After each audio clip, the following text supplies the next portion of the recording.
안녕하세요. 이지앤 스마트 엔지니어링의 정규범 교수입니다. 이번 시간에는 커먼 드레인징 뽑기에 대한 예제를 풀어보겠습니다. 이번 차트가 커먼 드레인징 뽑기의 예제가 되겠는데요. 저항 값들이 정해지고 모스펫에 대하여 early voltage, KN, threshold voltage가 정해진 상태에서 이와 같은 RI, R0, AV, AVS를 풀어보겠습니다. 먼저 직류 해석을 해보죠. 직류 해석을 했을 때는 어떻게 됐었죠? 커패서가 오픈되게 되겠습니다. 따라서 커패서를 오픈하고 회로들을 그리면 어떻게 되죠? 바로 이와 같이 되겠습니다. 그렇다면 이와 같은 직류 등가 회로에 대해서 전류 ID와 전압 VGS의 관계는 어떻게 되죠? 바로 증폭기 영역에서 동작하므로 이와 같이 전류와 전압 관계는 이와 같이 되겠습니다. 커먼 드레인징 뽑기로 설계된 회로가 되기 때문에 이와 같이 증폭기 영역에서 동작하죠. 세츄레이션 영역에서 동작하게 되겠습니다. 그렇다면 VGS는 VG-VS가 되고요. 게이트 전류가 0이 되기 때문에 이와 같이 10메가오hm 사이에는 15V가 걸리기 때문에 게이트 전압 5메가에 걸린 전압이 되죠. 7.5V가 되겠습니다. 한편 VS는 어떻게 되죠?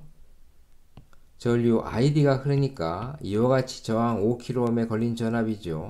5ID가 되겠습니다. 이때 ID는 mA 단위가 되겠습니다. 따라서 VGS를 7.5-5ID를 대입하고 VTN, threshold 전압은 2V를 넣어주면 되겠습니다. 한편 KN은 mA 단위로 계산하기 때문에 4를 넣어주면 되겠죠. 이와 같은 회로에 대해서 2차 방정식을 풀면 바로 이와 같이 0.96mA가 되겠습니다.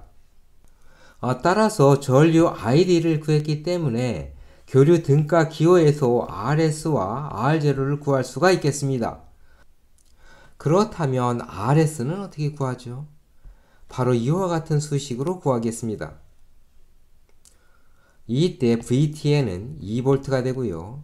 KN은 4mA/V 제곱이 되겠습니다. 한편 VGS는 어떻게 되죠? VG-VS 7.5-VS가 되겠죠. 이때 VS는 5ID가 되기 때문에 이와 같이 0.96mA를 대입하면 4.8V가 되겠습니다. 따라서 GM을 구하면 RS 357ohm이 되겠습니다. 그렇다면 이번에는 이와 같은 커먼 드레인 증폭기에 대해서 교류 등가 회로를 한번 그려보겠습니다. 교류 등가 회로를 그릴 때는 어떻게 했었죠? 바로 이와 같이 직류 전원은 그라운드가 되겠습니다. 직류는 교류 성분은 0V가 되기 때문이지요. 바로 이와 같이 되겠습니다.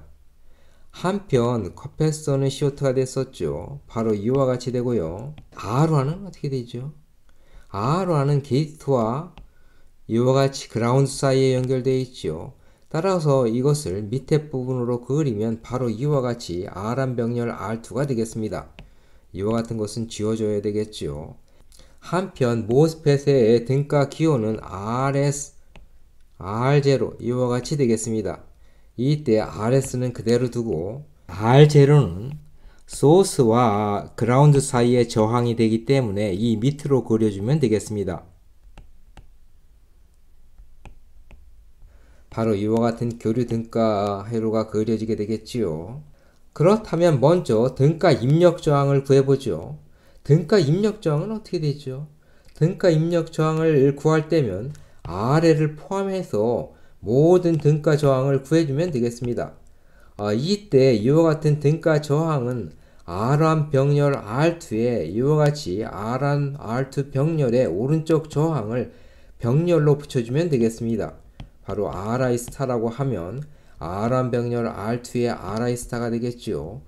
그런데 게이트 전류가 0이 되기 때문에 이 오른쪽 저항은 무한대가 되겠습니다. 따라서 RI는 R1 병렬 R2 이때 R1 R2가 5메가옴이 되기 때문에 병렬 저항은 2.5메가옴이 되겠습니다. 한편 R0는 어떻게 구하죠? R0를 구할 때는 RL 오른쪽에 대해서 RL을 구하게 되겠고요. VI를 0V로 해서 구하면 되겠습니다. 그렇다면 이와 같은 회로를 다시 그리면 이와 같은 회로가 되겠죠. 이와 같은 회로에 대해서 이와 같은 소스 위쪽의 전압은 0V가 되겠습니다. 버추얼리 0V가 되겠죠. 따라서 이 세 개의 저항은 병렬이 되겠습니다. 이 부분과 그라운드 사이에 전부 연결되어 있기 때문에 세 저항의 병렬 저항이 되겠죠. 따라서 R0는 어떻게 되죠? 세 개의 병렬 저항 RS는 357옴 0.357kΩ이 됐었고요. RS 5kΩ이 됐었습니다. 한편 R0는 어떻게 됐었죠? 바로 104.2kΩ이 되겠습니다. 세 개의 병렬 저항을 취하면 332옴이 되겠습니다. 한편 전압 이득은 어떻게 되죠? 이와 같은 회로에 대해서 이와 같은 증폭기를 떼어낸 다음에 입력에 VI를 넣고 출력 전압 Vout을 구해주면 되겠습니다. 이와 같이 구해서 AV는 Vout 나누기 VI를 구해주면 되겠죠. 이와 같은 회로를 떼어내면 바로 이와 같은 회로가 되겠고요. 이때 전압 VI를 이와 같이 넣어주면 어떻게 되죠? 바로 스몰 rs와 라지 rs 사이에 VI가 걸리겠습니다. 바로 게이트와 A단 전압은 0V가 되기 때문이지요. 그렇다면 Vout은 어떻게 되죠? 전압 VI가 전체 저항이 걸리기 때문에 Vout에 걸린 전압은 어떻게 되죠? 바로 전압 분배 법칙에 의해서 이와 같이 구해줄 수가 있겠습니다. 따라서 이와 같이 RS 357옴이 되겠고요. R0 104.7kΩ이 되겠습니다. 한편 RS는 어떻게 되죠? 5kΩ이 되겠습니다. 각각 대입해서 구하면 0.93이 되겠습니다. 그렇다면 이와 같은 회로에 대해서 전체 전압 이득, 즉 이와 같은 신호 전원을 넣어주고요. 이와 같은 RL을 넣었을 때 V05 나누기 VSN은 어떻게 됐었죠? 바로 이와 같은 수식에 의해서 우리가 구해줄 수가 있었습니다. 이때 RSN 100kΩ이 됐었고요. RL 8kΩ이 됐었습니다. 한편 RI는 2.5메가옴 2500kΩ이 됐었고요. R0 332옴이 됐었습니다. AV까지 대입하면 AVS는 0.86이 되겠습니다. 자, 이번 시간에는 커먼 드레인 증폭기에 대한 해석을 살펴봤습니다. 여러분 시청해 주셔서 감사합니다.